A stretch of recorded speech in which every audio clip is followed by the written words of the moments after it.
Welcome to the Circuit of Success Podcast. The Circuit of Success Podcast. With your host, Brett Gilliland. Brett Gilliland, Visionary Wealth Advisory. The Circuit of Success Podcast. Let's start the show. Welcome to the Circuit of Success. I'm your host, Brett Gilliland. Today, I've got Lewis McKinney with me. Lewis, how you doing? Brett, I'm doing good today. Thanks for asking. Well, thanks for being here. And thanks to Alonzo Bird over here for the introduction, man. Alonzo and I, we're on like 2 or 3 boards together. Like we're board buddies. That's what we do. We sit on boards together. Well, Lewis, thanks for being here. You are the SLU standout basketball player from the late 70s, averaged 20 points a game, 20-plus points a game over the last 2 seasons of your career. A 40-inch vertical, I see. Can we still do that? No, Brett, I want to be careful when I answer that. Drafted by the Boston Celtics. Turned executive at AB for 28 years. You ended up there as the vice president of government affairs and now the founder at Caring Plus Incorporated. But before we dive into all that great stuff, Lewis, what has helped make you the man you are today? Brett, I'd have to attribute all of my success to my upbringing. I'm one of 12 kids. So what Karen number? And Sharon, I'm number 6. Okay. 6 boys, 6 girls. So I was fortunate to be born into such a loving family, Brett. So my whole makeup of who I am is based upon we had to love and care and share everything that we had. We're from very meager financial beginnings. Yeah. My mom and dad, they struggled. They were born in the Jim Crow South, relocated to St. Louis and started this large family. Wow. We were very meager in terms of our finances. So we had to make a way out of no way a lot. And that Sharon and Karen, it just instilled in me that no matter what you have, you can share with others. Yeah. And I've been fortunate to have had the careers in athletics as well as in corporate America that I was able to take away from there some resources that I can now share with others who are trying to address some of the most neediest situations we have in America right now, which is housing, affordable housing. And so I'm happy that I'm able to focus and make a contribution in that area. Well, that's great. And we'll dive into that work that you're doing. But let's talk a little bit about the backstory. So you grew up here in St. Louis. Obviously, you don't just show up to SLU, so you must have been a good high school basketball player. And did you have other thoughts of going somewhere else? And what made you pick SLU? And talk about the importance of SLU for you. Well, I was very fortunate, Brad, in that I was born with abilities to persevere and to be determined and to work really, really hard. And I was a part of a pretty good high school program, Central High School, but I worked really, really hard at basketball, and I was one of the last 2020 guys probably in the public high school league, and I was fortunate to have 110 scholarship offers. I actually signed a letter of intent to attend the University of Kansas, but I thought about it. Being from such a large family, I really wanted the support of my family during my collegiate career. And quite frankly, I'm a St. Louis guy, and I wanted to continue to give back to a community where I came from. And so I made that investment in St. Louis University. That's amazing. Yes. A guy with 110 contracts, they probably would have backed the NIL money back up to this guy 40 years later, wouldn't they? I love that being the case. Exactly. What do you think about that? What do you think about the NIL right now? I think it's fantastic. Yeah. I mean, I think that some of the programs, as you well know, that are very competitive, that do it really, really well financially, and these kids have helped those programs do well financially. And to share some of that with them, I think it's very good. Yeah, I think it's neat too. I think there's pros and cons to it, just like everything in life, right? Mm-hmm. But I think what I saw, the disparity between like the teams, that just always dominated versus now these teams down here that are beating these guys. And my son is my oldest. I have 4 boys. My oldest is a freshman at Mizzou, so I followed the SEC football a lot closer than normal. Sure. You saw those guys at the bottom beating the guys at the top, and I think that probably comes because of the NIL and the transfer portal. I think that's absolutely correct. The NIL portal is going to mean a lot for guys who are seasoned, in my opinion. I don't think I would like coming out of high school right now and trying to go to college, because you've got these guys who are proven, and some of these guys who have had some pretty substantial careers in college that are all filling in these spots in the portal. Yeah. And so a kid coming out of high school now, it's got to be very, very challenging if you're not just an outstanding player. Yeah. I was watching the Kentucky-Clemson game with a couple of my boys and my wife last night, and I think one of the guys was a sixth-year player. Yeah. You're right? And you're like, holy, this is a 23-year-old kid playing against an 18-year-old kid. That's exactly right. A 23-year-old man. That's exactly right. That makes it very, very tough. And you can only imagine, not basketball, but football, you got a 23-year-old man competing against an 18-year-old kid. Yep. I think some of the basketball powerhouses and football powerhouses, they're going to feel the effects of that portal adversely. Yep. More so than how it could have benefited them in the past when they had open recruiting. Absolutely. Right. So talk about, so you had a great career, like I said, averaged 20-plus points over your last 2 seasons. You get drafted by the Boston Celtics. That's a lifetime dream, I'm sure. And then the freak accident happens, man. Tell our listeners about that and what happened. Well, it was a pickup basketball game, Brett. It was 2 days before I was to head off to camp. And a finger in the eye. Going for a rebound and received a finger in the eye, and it was over in the flash of an eye, so to speak. I was immediately blinded. It took me almost a year to recover from the surgery. I was diagnosed with a detached retina with 2 massive tears and pretty much the adverse impact on the optic nerve, so the eye was lost. Yeah. It took me a year to recover, and I was fortunate enough, Brett, to be determined and put in the work, and I went back to play professional basketball after the eye injury. Wow. I played in the CBA. I started off in Hartford, Connecticut. The next season, I started off in Great Falls, Montana, and from there was invited to come to France to play during the French playoffs, and I took that opportunity, and I stayed in France another 3 years. So I had a real good professional basketball career. It wasn't the one I had hoped for in the NBA, but it was very good. It was very enlightening, and it really helped develop me in terms of where I wanted to put my energies going forward after athletics. Well, I think that shows you what kind of athlete and determination you've got. I mean, I know my father-in-law lost an eye a number of years ago in a stroke, and thank God other than that, he's been fine. But, I think just even reaching for something, right? You hit your hand for a while, or you don't see something coming from this side. So to play basketball blind on half the side, I mean, tell me about that. Well, with one eye, you lose all of your depth of perception, right? Yeah. With 2 eyes, of course, you have great depth of perception. But I had a touch of muscle memory in the brain. I learned a lot about myself. I learned a lot about what it takes to persevere, right? And the brain helped to compensate through muscle memory, what it felt like to shoot certain distances and what it felt like, in terms of, what could be possible. And so I was able to continue to be a good basketball player even with one eye. Yeah, we're gonna talk about muscle memory later because I think that's a good point. I think that can go from basketball to work. Right, muscle memory. And so, but I think the one thing doing my research I loved was the advice your mom gave you, right? Because you could have easily gone and had this pity party. That's right. And everybody could have felt sorry for you. 1 of 12 and this poor kid, right? But what advice did your mom give you? Well, she told me, she said, you could do it, son. Don't give up. Even with one eye. She said, you can make it in this world. And I took that with me, and I continue to live by that today, right? With what I do today, it's based upon some of the disciplines I learned through athletics and through my life's experiences. And that is that if you work hard, and even though you may not be successful, you're working towards success, and you have to keep that up. Yeah. And that's why I endeavor, Brett. Yep. Yeah. How about the attitude? You got to have the right attitude, right? So I'm going to transition back to my corporate career, and I worked really, really hard in corporate America, which is why I had so many great opportunities for advancement. But I was of the impression that the team that won't be beat can't be beat. And I took that from my early athletic lessons, right? And so I would work really, really hard. I'll work most of my competitors in athletics as well as in corporate America. Writing that down. The team that won't be beat can't be beat. Can't be beat. That's like right, that. Sir. And that leads me to one of my questions I had for you. Working with big corporate America, what do you think in your opinion, what do you think you did well that helped you climb the ranks and get to the level that you got to at Anheuser-Busch? Well, it's the self-discipline in corporate America that really helps you have an opportunity for growth.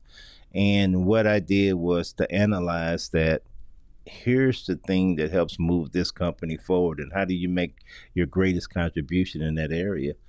And of course, we were a product that we had other competitors, but what I saw the difference was I could go in and make a difference in terms of how we could help to maximize those opportunities through my efforts. And that meant a lot to the sales team, because I didn't work in sales, I worked in government affairs. But I understood that if I removed barriers and I created opportunities where we could have a competitive advantage, it meant a lot to the company. And it's the same way in which I approach my athletics. I realized that through conditioning, I needed to be able to make the free throws when it was tough, when it was late in the game. I realized how many games were decided by 1 or 2 points. And I realized that difference was the guy who was in shape, who had just enough energy that he could push past a guy with a half a step at the end to either get his shot off or go to the free throw line and make the free throws. Yeah. So that's always been what I see to be my advantage against most of those who I've worked with and worked against, is that I was willing to put in the work to outwork them. How did you stay a student of the game? I mean, there's obviously lots to learn, and pick on your corporate job for a second, but how did you stay a student of the game? Was there a morning routine? Was there certain things that you did to try to help yourself get to that level? Well, for sure. So one of the things I did to make sure that I was working to gain a competitive advantage in athletics is conditioning. I worked really, really hard, and I understood, you talked about my 40-inch vertical earlier. Well, I worked at it. I went out and I put in the efforts in terms of how do you get yourself off the ground? How do you do the things that help with your footwork and your agility and your quickness? And those who may remember my athletics, which was a long, long time ago, I was a very astute in terms of my fundamentals of my footwork. And I knew once that I could get the advantage over you through my footwork, I had you beat. And even in corporate America, I was at work early and I stayed late. And I knew I was gaining a competitive advantage in that arena as well, because it would pay dividends. And as I stated, it helped me to better understand how I add the greatest value to my organization. Yeah. So let's turn the page now to Caring Plus Incorporated. Tell us a little bit about that. What is it that you're doing? How you helping serving the community here in St. Louis? Well, after retirement, and I'll call it rewirement, I discussed that with my friend Alonzo Bird. I said, we got to coin this phrase, not retirement, but rewirement. Because I think you guys got to trademark that. I retired at what I considered to be a relatively early age. I still had a lot of fuel left, a lot of energy, and I wanted to give back to a community that had given me so much. A community that had helped to rear me, a community that had helped me to have hope and to understand the values of working hard. And so I looked at our situation in our communities, and I said, I got to make a difference to affordable housing.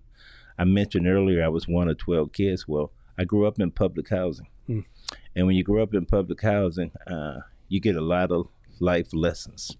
And one is hard work, discipline, but also the caring and the sharing part.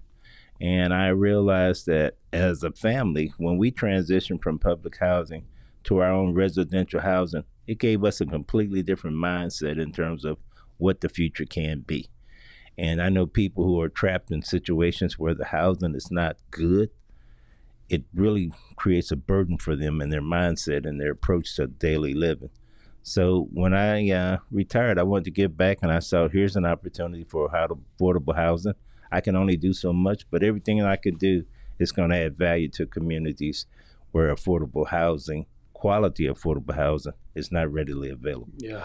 We talked about attitude earlier. So the circuits of success, so your attitude, your beliefs, and your actions that ultimately get results, right? And then once all four of those are happening, that circuit is on. The light bulb, right, shines. If you take one of them away, it doesn't work. And so talk about for you the belief system in this idea, because a lot of us can have an idea and then we don't make that idea come real, right? And so I think the first building, 40-something units were in it, and then there was one across the street, 30-something units in it. So how do we, as people listening to this, driving down the road right now and listening, say, okay, I've got this idea. how do I believe in the idea? How do I take action on the idea and turn that idea into reality? Well, first of all, you have to have some vision. So a lot of people call me a visionary because you're at Visionary Wealth Advisors, just so you know. I mean, so hey, I think that's pretty cool. It's the name of our wealth management firm. I love it. And that's so clearly I'm sitting with the right guy who understands what I'm talking about. And that is vision, right? Yeah. So I had the vision that I can make a difference. And the vision that I had was, I want to take this community that is somewhat neglected, and I want to create affordable housing. And so what I did was I sat down and I analyzed what the situation is, what the opportunities are, and I made the investment in terms of what will it take to make this property, bring value to the community again. And it was blighted. It was blighted community. It was an archdiocese property holder that it had been shuttered. So through my acquisition, I then started the work of what's it going to take to get the community to work with me and to embrace with me what I foresee for the future. And that's exactly what I did. I went to the city and we talked about, here's what the opportunities are, here's what I want to do, and this is the wherewithal that I bring to the table. Yeah, I think that's awesome. And what it makes me think of is the belief in self, but also belief in others, right? Yes. So we can't do the things we want to do at a high level, in my opinion, all by ourselves. Right? We think we can build a wealth management firm or a law firm or buildings for people to live in. You can't do it alone.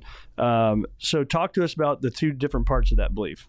Belief in self, how important is that? And belief in others and getting the right people on the bus with you. Well, I like that, Brett. So, I don't play an individual sport like golf. Golf's a great game, right? I wish I did, but I'm much better at working within a team, right? Yep. So I recognize that there are many roles that have to be filled, and you need to have quality people that can assist you.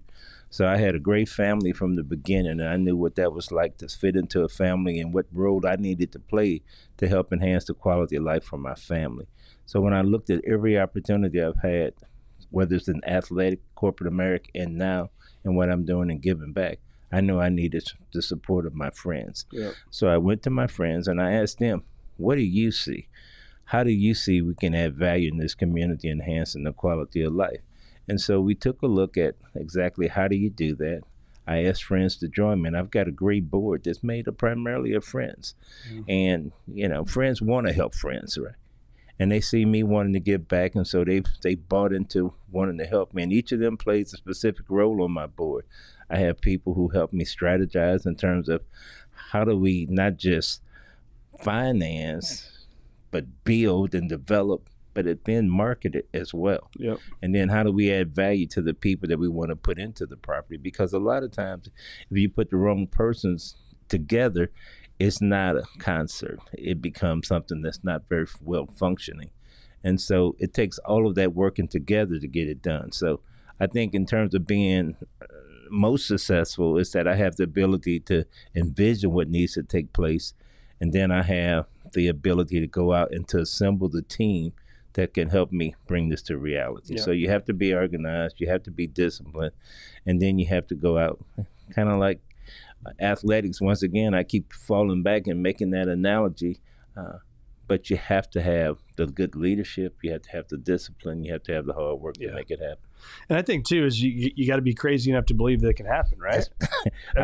I was called crazy a couple times before I started this endeavor, right? Yeah. When we started Visionary Wealth Advisors, I read a quote literally every day. It's actually in the back of my journal here, and it says the people who are crazy enough to think they can change the world are the ones who do. Right, Steve Jobs said that at Apple, and it's you think of the dent in the universe that they made.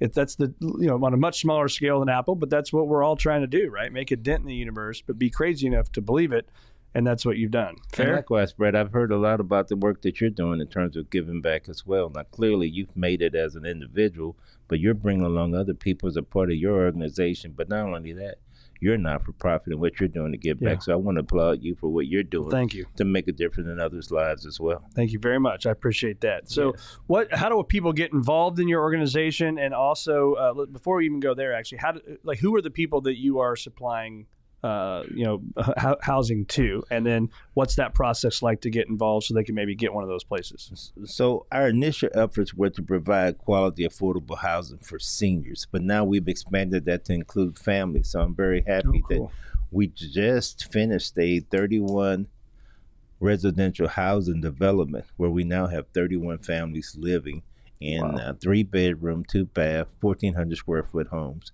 in the city of St. Louis. Love it. So we're very excited about that. We have a total of 154 senior units right now. They're all 2 bedrooms, all very energy efficient, and it's all very affordable housing. To qualify for a housing is based upon your income. And then, of course, we're excited that we can provide the accessible housing for people who need it the most. Yeah. And that's seniors. I love that. Yeah. What great work, man. What great vision. What any upcoming projects you're excited about? Well, of course, we never stop, Brett. I'm at a point where I think I'd like to stop, but really, God's in control, kind of like what you're doing here. I mean, I'm sure you never intended to do some of the things you're doing, but, if you do something well, God says, well, we got something else for you to do. That's right. So we've got a lot of projects on the table, and we hope to continue to provide quality, affordable housing, not just in Missouri, but we're also now looking in Illinois. Yeah, I love it. Come on over to the God's side, right? God's side of the river here, God's country here. And you can hear hopefully it doesn't show up in the microphones, but you can hear the construction noises going on back here. So that's to your point, man. There's always something else going on. So we've got a cool members-only experience going on over here called Beyond. But it's to help people achieve a future greater than your past. So when you see these stickers on the microphone, that's our vision and that's our mission as a firm, is to help people achieve a future greater than your past. So when you hear that, what comes to mind for you? Well, I love it. If you're going to achieve a future better than your past, greater than your past, I like that, right? Because that's kind of the mission that I think most successful people are on. That they wanna continue to enhance the quality of their life, and they're willing to make the investment now so they can have a greater future. Yep. So I'm very encouraged by that slogan. I'm very encouraged by the work that you're doing. Awesome. Hopefully, when I get a podcast, I'll have you on. There you go. Share with me some of the benefits of your experience. You can come and use our amazing studio here anytime you want. So, fears. I always ask this question to people as well: is how many of the fears that you've put in your mind, right? False evidences that appear real appear. How many of those that you've put in your mind have actually blown up to the magnitude you put them in your mind to be? 0, Brett, because I'm not intimidated by the possibilities of the future. I deal with what's in front of me and I move on. We've had some challenges. Of course, we're not perfect, but we've had some challenges and we strive for excellence. Yeah. And we continue to provide in the work that we do qualitative changes for people who need it the most. And it's not just do affordable housing, but we do wellness, we do health, we do financial literacy. We're working hard to make a difference in people's lives. And we understand that in home transferring into some home ownership, because I didn't mention that, but we also provide home ownership opportunities. And thank God we've been able to provide 41 home buyers an opportunity for new home buyer ownership. So we take them through a whole training program in terms of homeowner literacy. Yes. And for those of you watching, you may not, hopefully you can't hear this. I don't know what they're doing over there, but it sounds like they're drilling through the dang the floor, which I think they are. They're putting some drains in. So my apologies if you can hear that. And my apologies to you. I thought they would be done with that. So talk about that again. You said I'm not scared of the future. I only focus on what's in front of me. Talk to that individual right now that needs to hear this, right? How do we not focus on the future though? How do we not get scared of something that's out there? How did you do that, and what would you recommend? Well, I think it's preparation. I talked about earlier about the discipline and the hard work and the condition that I put in when I was an athlete, but I think it's the same in every walk of life that you're in. You have to prepare, and you have to go in and put in the work, and understanding that you're prepared, and with preparation meets opportunity, it can equal success. So you can't be afraid of the unknown. You can't be afraid of what if I don't have the answers to the questions immediately.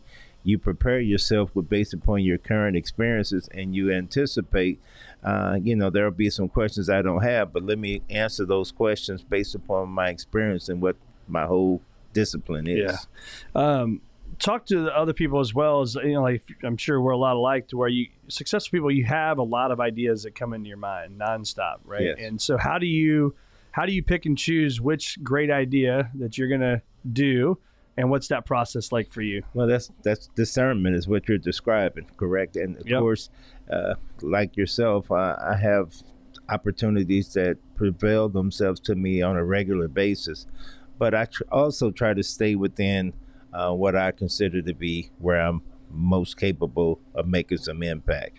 And so if someone were to ask me to teach golf, I'd probably tell them I'm not the one that wants to teach golf. Right.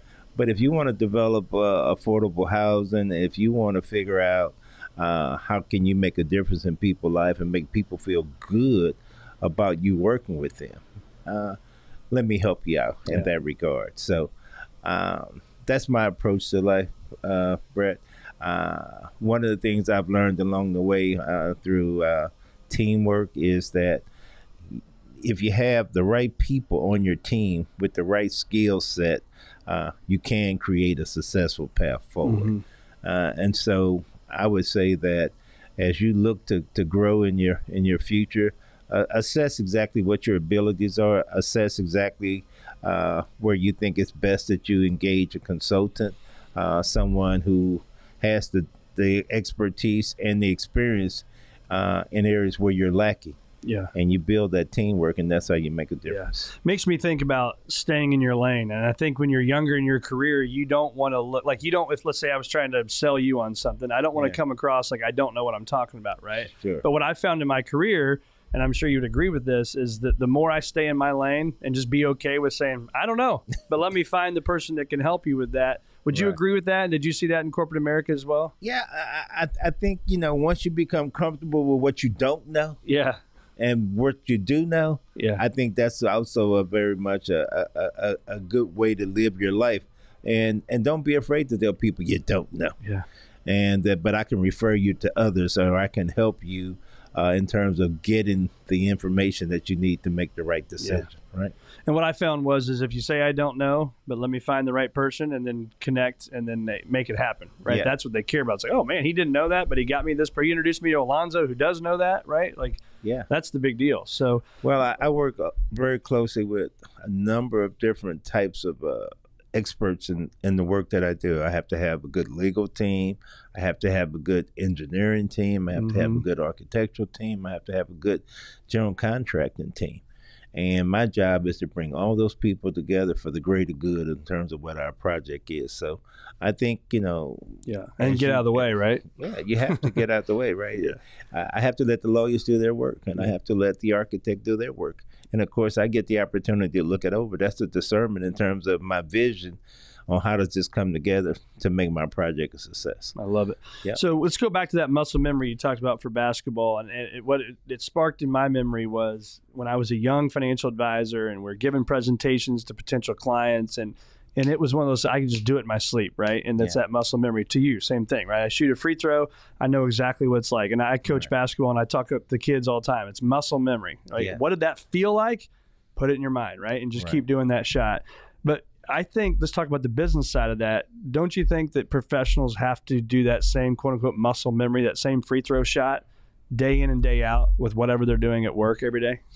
I think that's true, Brett. But I think also not just being a good coach and developing the muscle memory, but also if you've got stretch goals that support that muscle memory, I think you can do the same thing day in and day out with the muscle memory, but with the hope that you're going to stretch and you're going to develop the other support systems that you need so that you not just make the free throw, but you can get the rebound. That's right. That you can play defense, that you can make the pass, right? I love it. And that's what makes the complete player, right? And I'm sure the most highly successful people, they have the complete set of skills that they need to be successful, which includes discernment, which includes the recognition of what they don't know and what they need to know and where to go get the information that they don't have. Yep, that's right. Being humble enough to know that you need to get the information, right? That's right. What's been the most rewarding part of the work that you're doing now? Well, Brett, I mean, it goes without saying, when we complete a project and we start to turn the keys over to the people who are going to be moving into their new living conditions, it warms my heart, right? It lets me know that God gave me a mission and it's mission accomplished, right? And so I look forward to the next one, right? I don't linger, but when we pass those people those keys and they move into those new homes, and a lot of them for the first time they're living in some very high quality housing, it does my heart good, and it reinforces what I learned as a member of a family of 12, that I've helped someone else, and I know my family's proud of me. Yeah. Talk to that. This just kind of came into my mind, but talk to that person that's 1 or 2 or 3 years away from retirement right now. Let's use your word instead of retirement. We're going to rewirement, right? Absolutely. And talk to that person. How long has it been since you quote unquote retired from 2010? Okay, so 14 years, coming on 15 years. You Yeah. could have set back, probably kicked the feet up, sat on the beach a little bit, traveled here and there, and done whatever you wanted to do, right? Yeah. But yet you chose to put on the work boots, right? Roll the sleeves up and do all this stuff. How rewarding has it been for you? And what advice would you have for that person that's either at retirement or getting ready to retirement about that next phase of their life? I was fortunate enough about the time I was retiring, I became familiar with a quote from Winston Churchill. And Winston Churchill said, "You make a living by what you get, you make a life by what you give." So solid. And so it was my time to step up to the plate and to take all the benefits of my experience and all the earnings that I had made and to share those with others. And that was my springboard in terms of rewirement. I was moving from basketball, moving from corporate America, and moving into a capacity where I wanted to give back. So I contemplated, I figured it out, and I got started. And it started us again with an assessment with my friends in terms of how do I best do that. Yeah. And the rest is history. So now what I'm working on is that this will continue. This is a legacy that I've started, but I want this legacy to continue. So I'm developing young people, and I'm still reaching out, building a network, that this will be in place that when I'm no longer able to do it, the contributions that we're making will continue to grow. Well, I love it. You just took my last two questions in that one answer, which is solid. I said, what's your vision now and what's the legacy you want to leave behind, right? Yeah. But I think that's important. You're helping that next generation so this thing can continue 100 years from now. Absolutely, Brett. Yeah. I mean, as you well know, we in America have been blessed in that this is a country of significant courage. A lot of people have made unbelievable sacrifices and contributions to get this country to where it is today and to get this world to where it is. And I think we have to do our part to help to add value in that regard and to leave the world a better place than where we found it when we came into it. And that's my effort every day. If we could all live that vision and that plan, then we'd be in a very good spot. Where do our listeners find more of Lewis McKinney? Well, Brett, our website is acaringplus.org. Okay. You can reach our offices through 314-930-2230. That is our corporate office. Awesome. And again, we're available on the website, and we will welcome anyone who would like to come in and give us a hand in terms of our mission. We love it. We love it. Well, Lewis, thank you so much for being on the Circuit of Success. Alonzo, thank you for the introduction, my man.